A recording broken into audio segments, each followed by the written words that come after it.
Хочу немного рассказать про службу поддержки фирмы Оклик, которая выпускает бюджетную электронику, в частности периферию для компьютеров. У меня есть их мышка, которая в какой-то момент начала свистеть. Большинство людей, может быть, этот свист не услышат, но я, когда тихо вокруг, я это слышу, и меня это раздражало. Во-первых, я заменил мышку, и во-вторых, я все-таки хотел эту мышку отремонтировать, потому что она мне нравится. Нравилась и нравится. Вот. Я озвучил проблему, по форме обратной связи отправил им сообщение. Как ни странно, сперва мне поступил ответ, но, как оказалось, это просто была отбивка с их стороны.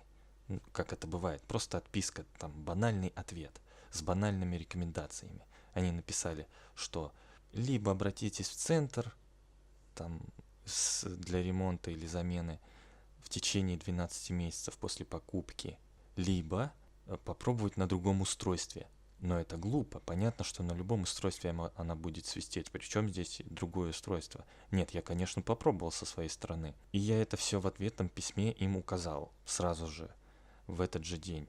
Я написал, что независимо от того, куда я подключаю, свист все равно есть. И мышку я покупал больше года назад. Все, как мне быть в этой ситуации, я у них уточняю.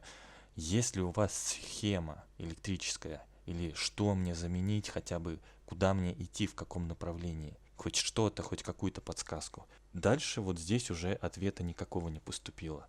То есть, ну хотя бы что-то они должны были бы здесь ответить, хотя бы они бы сказали, написали, что мы вам не предоставим такую информацию, или хоть что-то. Ну просто типа все, они ничего не написали. Ну вот такая служба поддержки. Бюджетная фирма, конечно, да, но все равно это не значит, что нужно вот так вот как-то относиться. Я считаю, это плохо.